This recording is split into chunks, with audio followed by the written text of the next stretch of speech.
Just in a moment, I want to thank everybody for being here and for giving us the privilege of talking about Department of Motor Vehicles. This is always a favored topic for elected officials, particularly governors. Each governor has been overwhelmingly successful in their efforts to reform the DMV. There's been no major incidences over the course of the last few decades, and the DMV is considered one of the most popular experiences for the vast majority of Californians and Americans. So it may come as a surprise to some of you that we're here to talk about recommendations for improvement on a system that's so widely embraced by Californians and others. I'm just checking to see if any of you are paying attention or are awake. If there is a theme now on topic of this press conference, it's under promise, over deliver. I am not naive about the challenges of the Department of Motor Vehicles. I actually wrote a book with a preamble that said the DMV is on the leading cutting edge of 1973. That book came out just a few years ago. My point being the systems that underlie, that hold up the Department of Motor Vehicles, the architecture, the technology is Byzantine. It's technology that predates Cobalt. It's technology that, for some in the know, is referred to commonly as assembler. You should look it up. I may have been generous by saying leading cutting edge of 1973.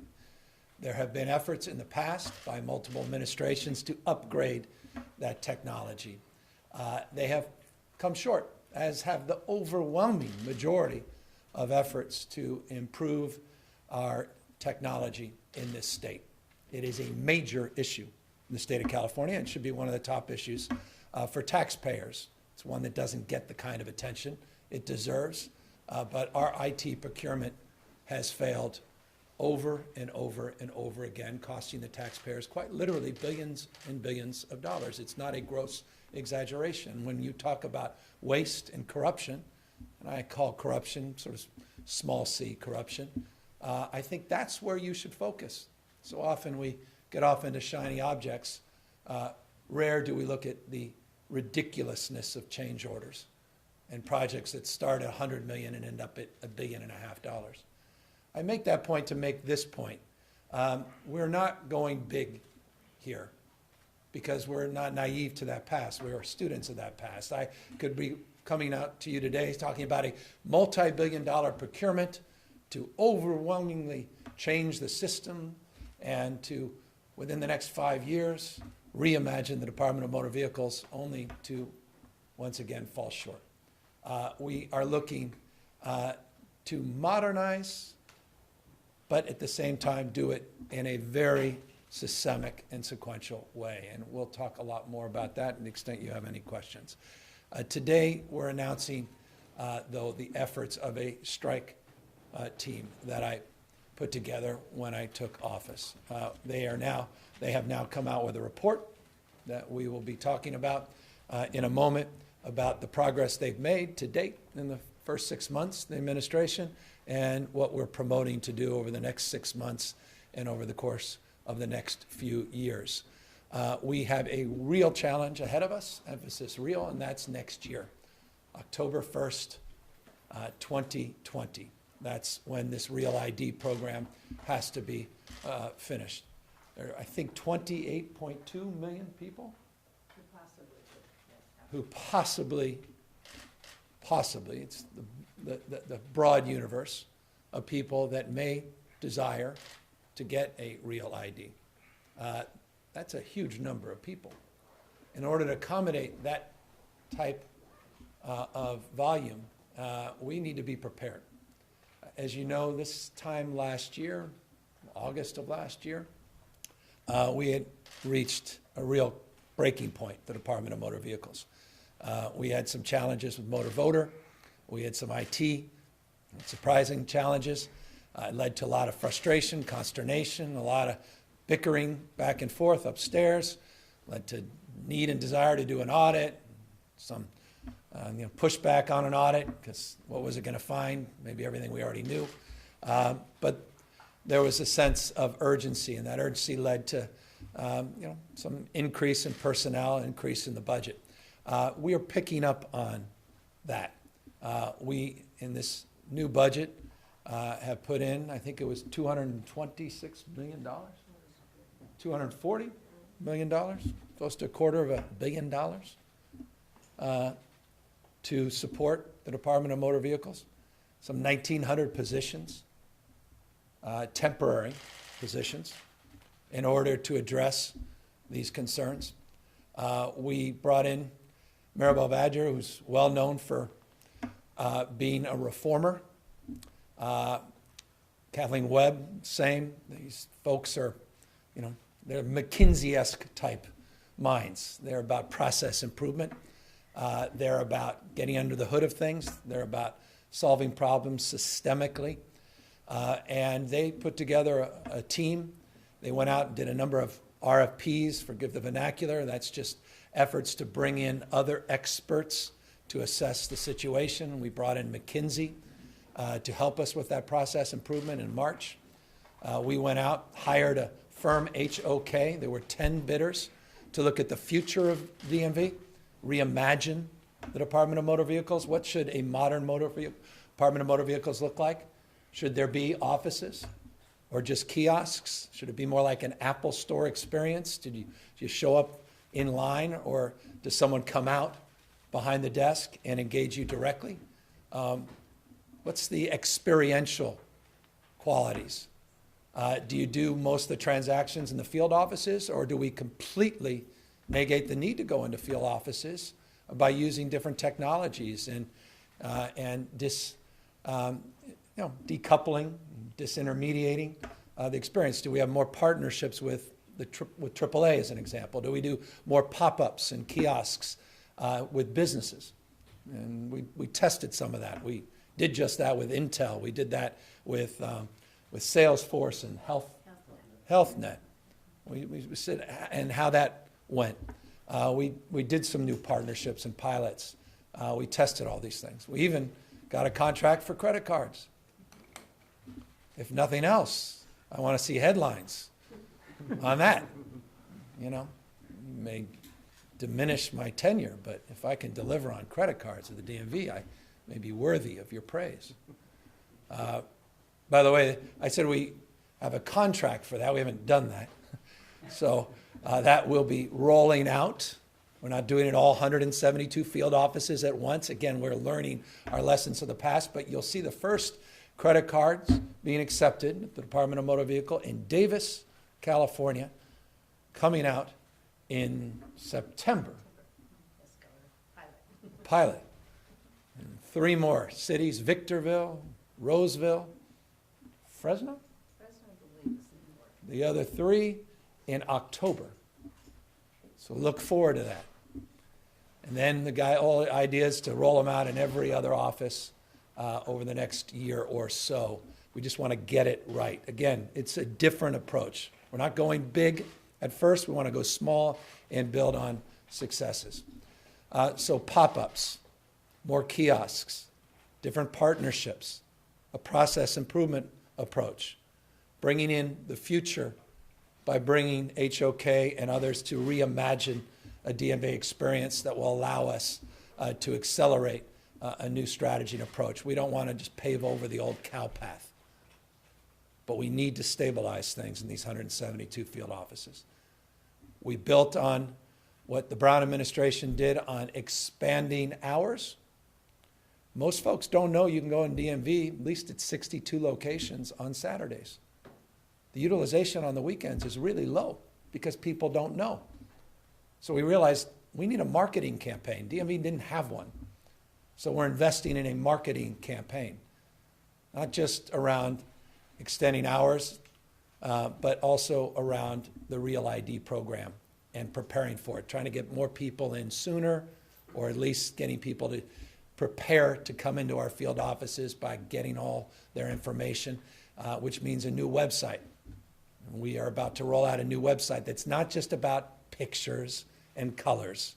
It's a process improvement website. We did this hackathon. It's all the things I love.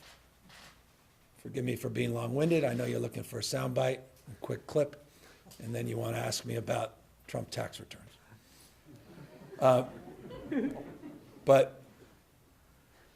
We went out with Code for America, something else I've been talking about for years on the campaign trail, and they did a little hackathon, tried to reimagine what a website would look like.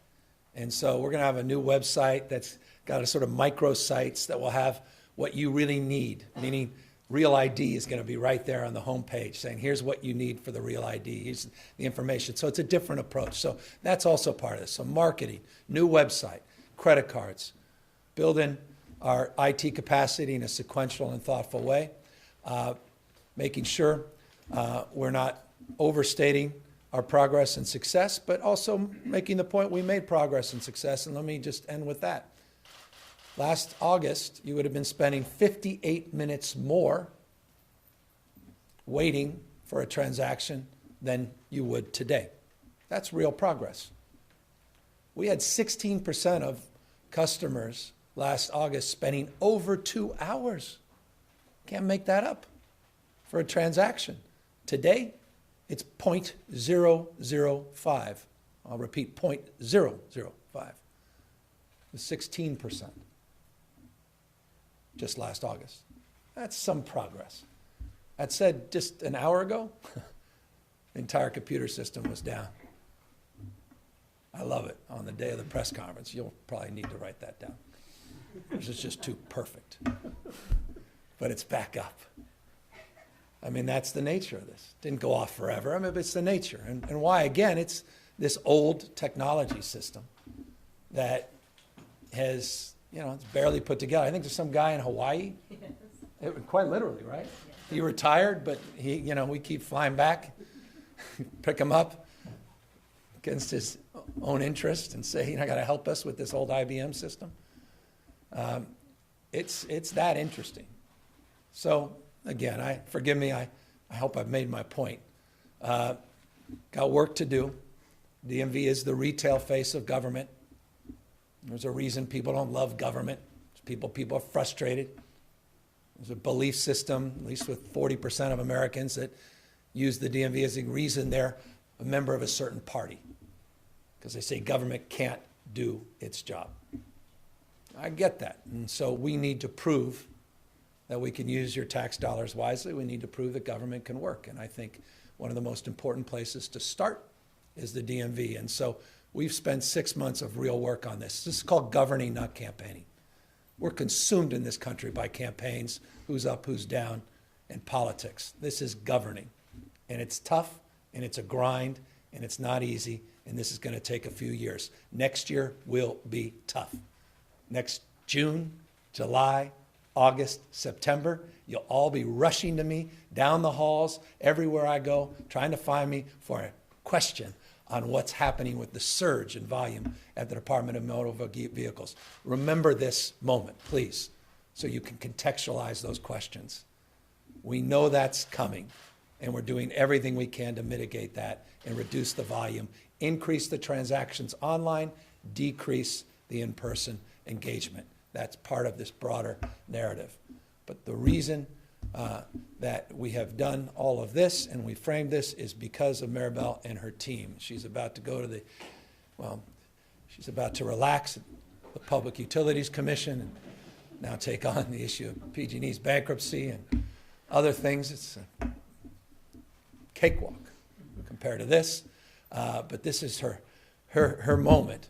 And I know I've stolen a lot of them, but she's going to talk now about this report, and then she's going to introduce our new team, because we're actually introducing a new team today. We found a new director of the DMV, someone who wanted to do it. We'll talk to Steve about what he was thinking, but also introduce why we think he is a great choice and how enthusiastic we were to be able to find him, and how serious he is about this task. So with that, my go-to person on every challenge that is governing, Maribel Badger, who will talk about what she has done, talk about some of the recommendations in this report, and then introduce some of the folks behind me. Thank you. Maribel, for everything you've done. I'm grateful to you. Thank you. Well, the governor clearly knows the report probably better than I, given his remarks. He ran through many of the things that we, the strike team, have done. First and foremost, I really want to thank the team. The team was literally the staff at Government Operations Agency, and they all have in their heart government improvement. So, Governor, thank you for the opportunity, and truly, I mean it. The challenge was interesting and at times really even fun. So I want to thank you very much for that, and we are grateful.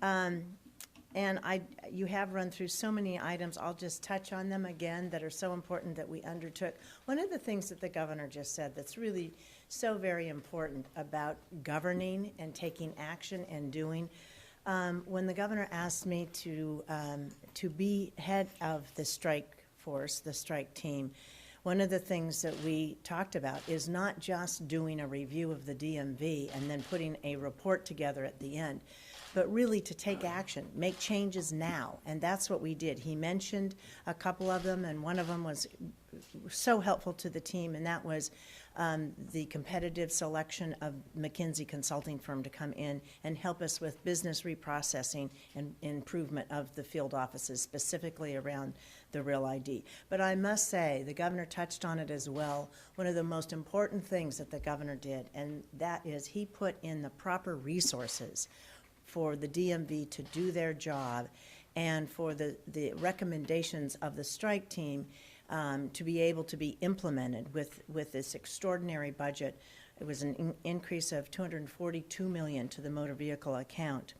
And as the governor said, most of that are one-time costs. That's to bring the DMV up to speed. It's to do many of the things that the strike team has recommended. And they're underway now. As soon as we had a budget, as soon as we had the green light from the legislature, we acted upon making sure we had a new marketing campaign, making sure that we had a new the contract for a new website. We have brought on almost 350 people since spring. Those are vitally needed folks to staff those windows at the DMV offices. As the governor mentioned, there will be nearly 1,800 people brought onto the DMV in this next year. Almost all of those are temporary positions. 175, however, will be permanent. And like the governor said, we did hear him when he said it was unimaginable that in 2019, a customer couldn't use a credit card in a field office. So right away, the strike team got at how was that true? Why did that happen? The infrastructure, the IT infrastructure at the DMV was in part some of the reason. But we were able to overcome that, and we launched a contract in early 1st of July when we had the budget.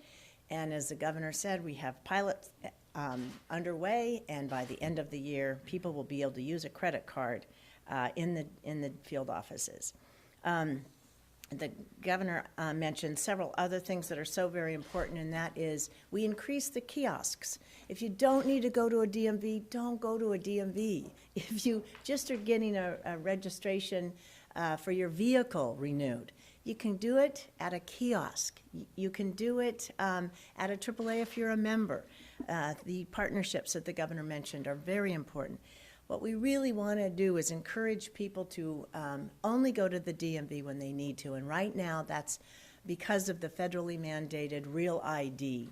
And we encourage people, as the governor also said, we don't want this huge surge that he mentioned at the end. So we encourage people, if you need a Real ID, go now. These are things that we developed in, the strike team did, these ideas are things we developed in conjunction with McKinsey. This is part of the process improvement that we have made along the way. We've also gone in and looked at literally the movement within a DMV field office. How long does it take a person, a technician, to properly serve that public? How many steps do they take from this office to check documents? Things like that have been incredibly important, and we are finalizing some of those ideas to improve the processing at the field offices. And very importantly, we've been doing all of this work hand in glove with the DMV. And I must say the strike team entered this challenge with really welcoming mid-level staff at the DMV, great ideas. We worked closely with the field operations and the technicians themselves. They were part of our process improvement activities that McKinsey and the strike team put together. Very, very excitingly for us is tomorrow, more than 5,000 frontline employees will receive a half day of uninterrupted training in every field office in the state. This will better equip them to handle the real ID transactions, which can be complicated, and better help them, give them the tools to provide excellent customer service. We're calling it Operation Excellence. A term the governor loves. Name, long story. Yeah. And it's exciting because this is historic. This has never been done before. Yes, the DMV field offices will be closed for 4 hours. They'll open up at 1 p.m. in the afternoon. But we are very excited at the opportunity to uniformly train 5,000 employees and give them the really helpful tools that they need for these complicated transactions like Real ID. So I think the governor covered so much of the strike team report. It's not lengthy. I recommend it for not even night reading. You can dash through this on your lunch hour. But I do want to congratulate the governor today on his appointments to the DMV. I'm so honored that Steve Gordon will be joining the administration as the new director of the DMV. Steve comes to this position from the private sector where he's had a very rich history at the corporate senior levels of corporations and is his own entrepreneur as well.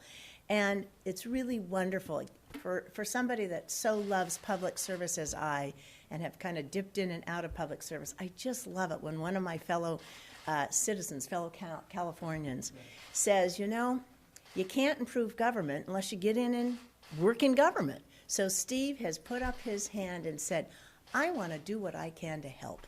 And thank you, Steve. It's really wonderful. Thank you, Governor, for the insight of seeing how wonderful that experience is.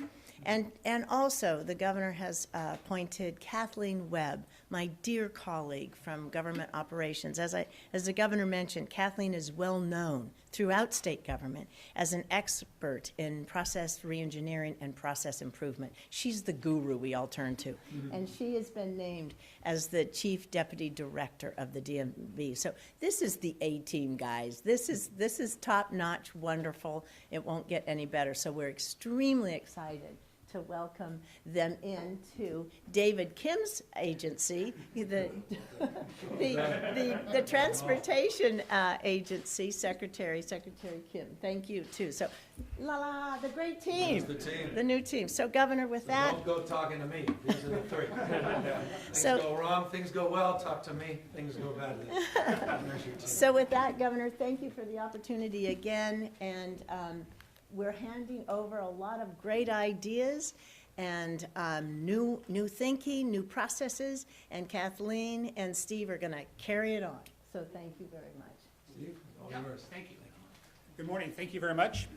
Sorry, my eyes are a little old. It's tough to follow some great speakers like that, but let me suffice it to say that it's an honor to step forward and take on the director of the DMV.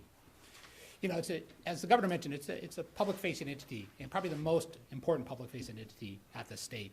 And our citizens rely on that to be able to do their jobs day in and day out.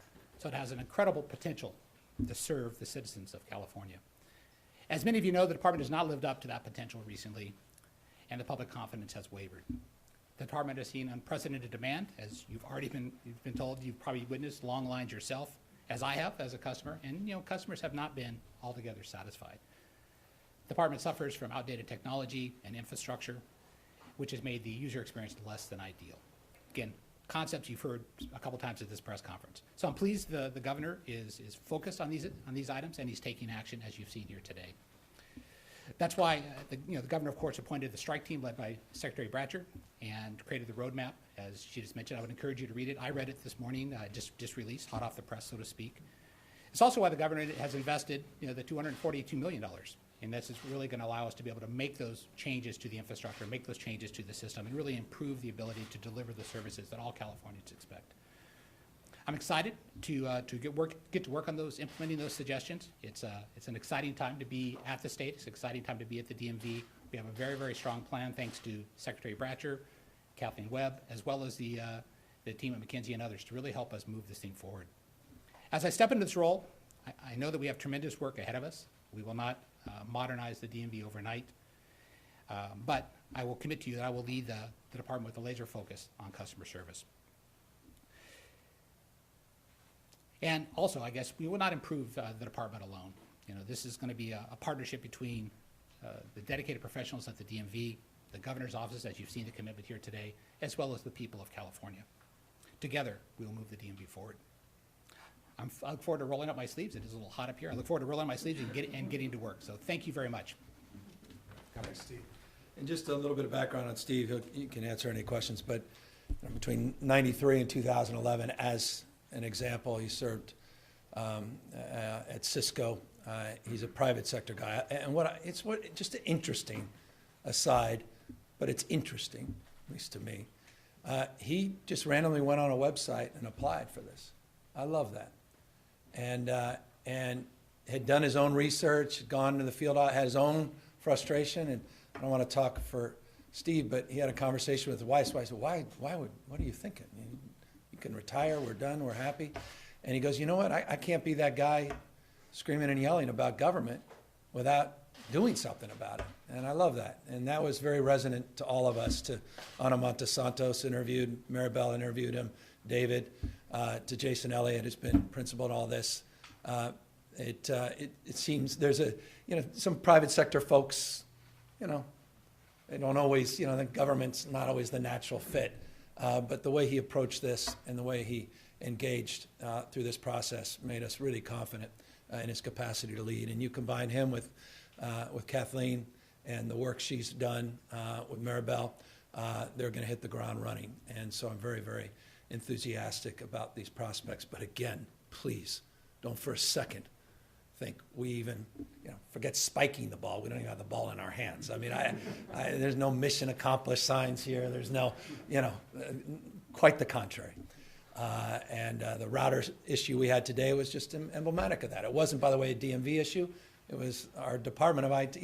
It's the everything's connected, and we're working on that. We could talk about the new digital service office. We could talk about our new procurement sprint. We could talk about a lot of things we have done in the budget and outside the budget to address the IT process. We're just getting underway there, but all of these are pieces, as Steve said, have to come together. Any questions?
web, using the kiosk, having, pop-up stores. I think all of those things are going to play a role. So we need to make sure the infrastructure that we build and we interconnect actually supports where we need to be. And that's where I think there's a big opportunity today as we think about it, piece by piece. We need to make sure that the foundation is stable. We need to make sure that the foundation then has a way to step from where we are today to where we need to be. And that's really where I think, we're going to have to spend a lot of time to make sure that we can actually make that leap, because we really want to be where our kids are on a mobile device, where a lot of you are on mobile devices today. We need to be able to make sure that the architecture fits that. I can't tell you what the answer is today, because I'm just starting to really dive into it as we speak. But it's very critical to stabilize the infrastructure, because we have to do business as usual, and we have to have a path to get from where we are to where we need to be. The good news is this problem has been solved by a lot of other companies. A lot of solutions are in the marketplace today, so it's nothing novel. We're not inventing anything here, but we're going to hopefully pick the best of those pieces so we can actually put together a solution that supports all Californians. Governor, the cost of hiring. No, he starts Monday, so give him this week to figure all this out. Governor, the cost of hiring McKinsey and some of those other companies, does that come out of the 240? Yeah, that came through the budget. That was all Okay, appropriated, and including, by the way, KPMG, that's helping us with some of the IT issues, for full disclosure. And some of this stuff, credit cards, something you said yourself, kiosks, modernizing the website, Yeah, seem pop-ups. fairly obvious. Yeah. Do we really need McKinsey to tell us to do Yeah. those things? I mean, I'm not a process improvement expert. With respect, government, I don't think is, we don't run to bureaucracy always for that kind of consultancy. We went through an RFP, happened to be, they came out with the best ideas, and went through an objective process. There were many other suitors, it happened to be McKinsey. And by the way, they've done an, I think, extraordinary job. I'll tell you, they've exceeded my expectations. Let me give you a proof point. Tomorrow's stand down, as it used to be referred now. What is it again? Operation Excellence. Operation Excellence. She's the Dom Rumsfeld of the operation. Was a McKinsey idea, basically saying, come on guys, that's naming things. That, we can piecemeal this memo by memo. They made this point, McKinsey. What you typically do is you piecemeal things, we send memos out, and by field office, certain managers are more aggressive. People said, that's just not going to work. Why don't we have a real protocol, real procedural strategy, get everyone's attention on the same day?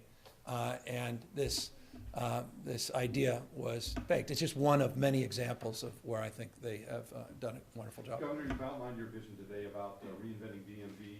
Are there any other examples you can point to from your experience where you have successfully reinvented a government agency? Yeah, I mean, I think we did a lot of improvements when I was, were you referring to my mayor times? Sure. I mean, it's a decade ago. I'm getting a little slow.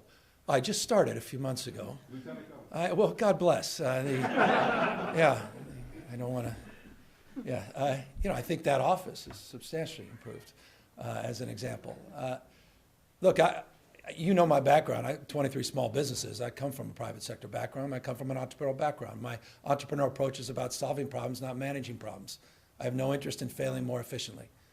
I've spent a lot of time focusing on governance and government. A lot of folks spend time on politics. I love this stuff. I don't like it. I wrote a book around this, for Christ's sake. McKinsey's come in on a lot of projects over the course of my years, but not just McKinsey, others. I'm into that.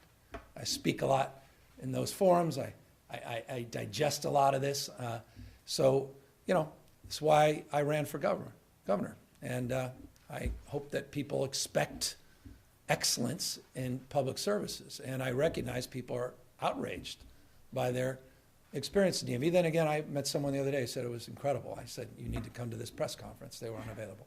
What about the people aspect of this? You spent the money for the infrastructure, you're gonna have the equipment done, but there's still low morale at the DMV, and We're gonna fix it. interaction isn't always the best between the customer and the worker. Yeah, so two things I want to say about that. That's a big part of what tomorrow's about. I did a video for all 5,500 folks saying one fundamental thing. They matter, we care. It's not an easy experience dealing with people like ourselves that are rushed, that have to get back to pick up the kids from school, that have to get back to work, that are waiting in line, and they finally meet that person who has nothing to do with any of that. That is out of their control, and that interaction's difficult. And I want to respect the workforce. And I got to say, and thank you for opening this space, Yvonne Walker at SCIU, who represents these employees, we wouldn't be here without her. She is all in on these efforts. And that's a wonderful thing to say. I've been in government for 20 years. If you don't have the representative support, you're not going to make real change. And I'm really excited about those partnerships. And so we're going to focus on morale, and we're going to focus on process improvement. But one of the problems you have not talked about at DMV before is the motor voter problems. There are tens of thousands of inaccurate documents. There was a hacking attempt from a foreign nation. Can you talk about your confidence level in the motor voter system there now? Well, we're trying to understand it more fully. I think we've got the audit coming out. When? Today, tomorrow, next week?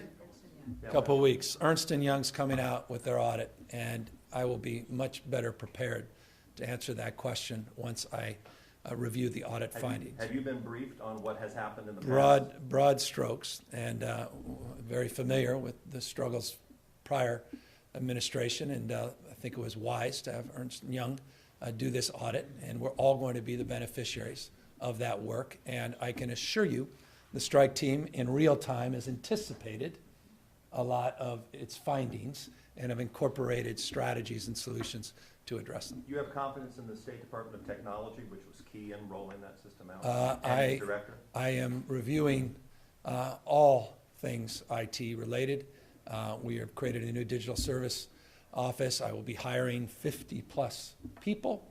I will take a personal interest in who those folks are. I've already begun to assemble an advisory team on information technology, and we're assessing not just one state agency, but I'm looking at people in those positions across agencies to begin the process of reform. Governor, with regard to the motor voter program, there's Ernst & Young, and according to the Department of Finance, it's not going to address a question related to citizenship. We know of one confirmed case of a non-citizen being added onto the voter rolls. Yeah. Secretary of State, Alex Padilla, said back in April that he's looking into it.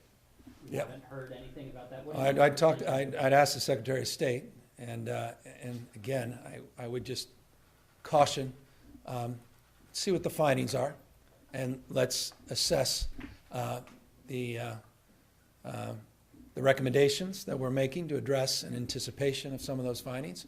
But obviously, all those things are of concern, and all those things, let me be clear, happened not on my watch, but I'm responsible for fixing them. And I have an audit coming out, and you will hear more. This is not the end of my engagement in the Department of Motor Vehicles and the motor voter issues, and issues related to driver's licenses, which I have been for a decade, well before a lot of folks, an advocate in support of.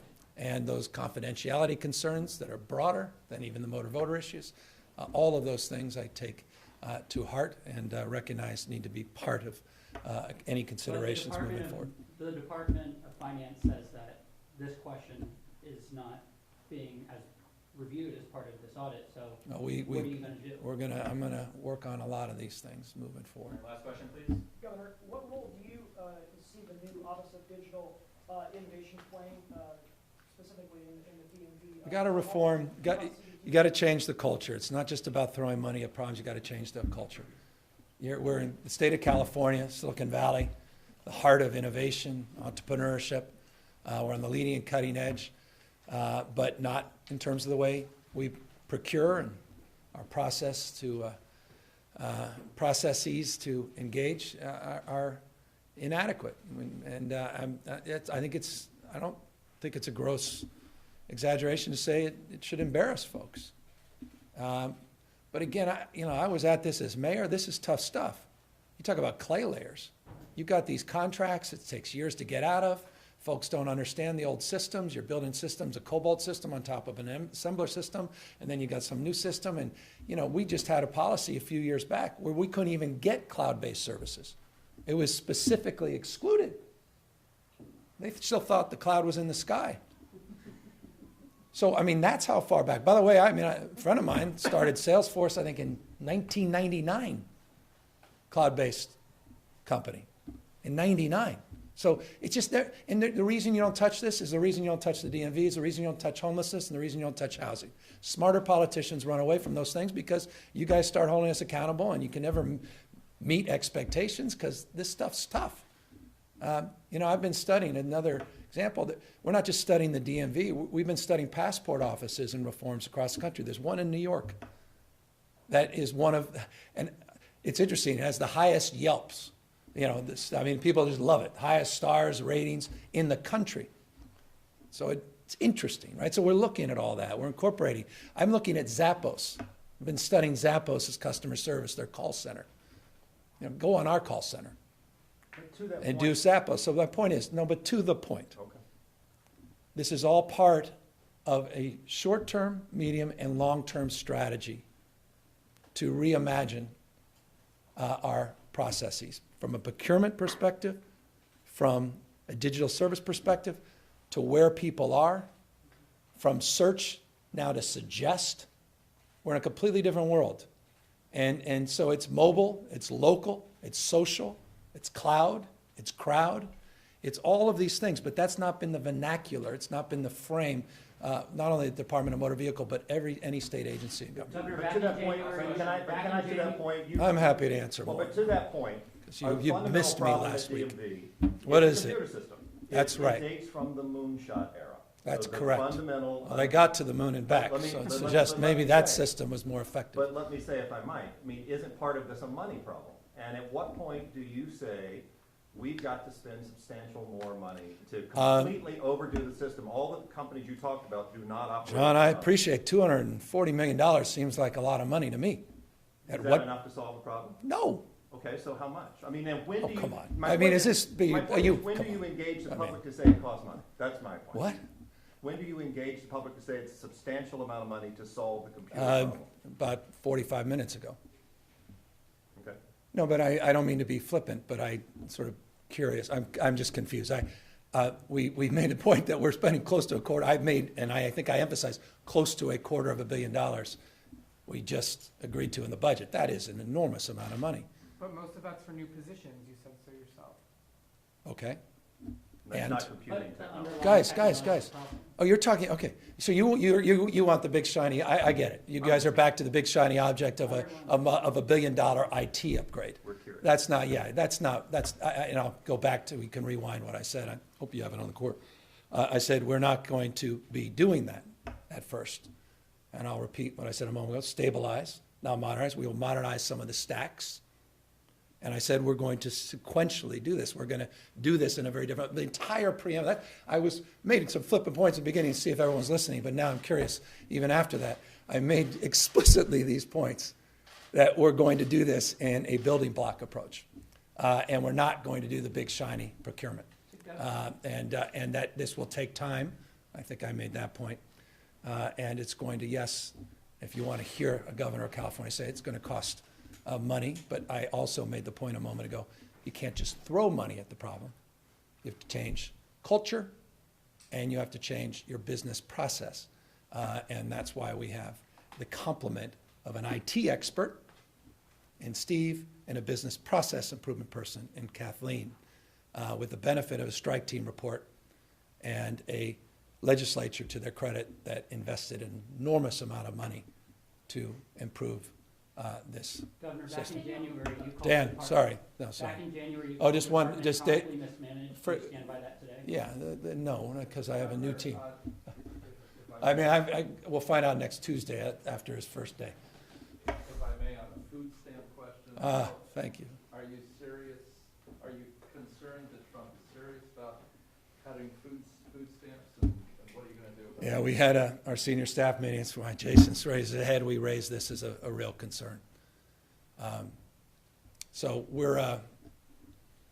we've got a number of ideas, working with counties, because counties are really on the front line of this, in terms of just addressing our issues in the state, and that is our own inability to get people signed up that are eligible. We're way behind most other states, as you know.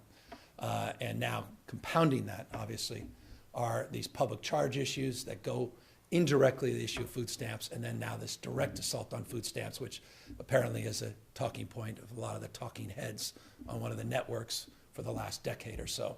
So it's a golden oldie, shouldn't surprise anybody, and we'll try to organize around it. Can he do it, the executive order? I don't know. It's always an open-ended question, and there's not a state in the country that is probably more aggressive in pushing back from litigation perspective, so that will be analyzed by the lawyers. All right, last question really. Just with your book, you mentioned, as it relates to. Not here promoting it, I'm just stating No, I it. know, but you mentioned a No, Yelp. it's best to buy it in bulk, if you're wondering, Right. sorry. A Yelp for DMV. Thank you. And how will you engage the public as you move forward with this process? Will that be involved in the new website or? Well, one of the things we did do, and forgive me for confusing everybody, but we got the benefit of Starbucks and Amazon and how they do employee engagement, not just McKinsey. And we did an unprecedented engagement with employee and customers. This was part of the strike team's approach. So again, this is things, maybe we did this in the past, I'm just not aware of it as comprehensively. So we've been looking at best practices in the private sector, incorporating them into our own culture in the DMV, but there's been deep engagement of employees, and I think it's one of the reasons the SEIU has been so supportive, is there's a sincerity to hear from the people that are on the front lines, not here. I mean, none of us are experts in this, but the folks out there in, I don't know, the Victorville or Lodi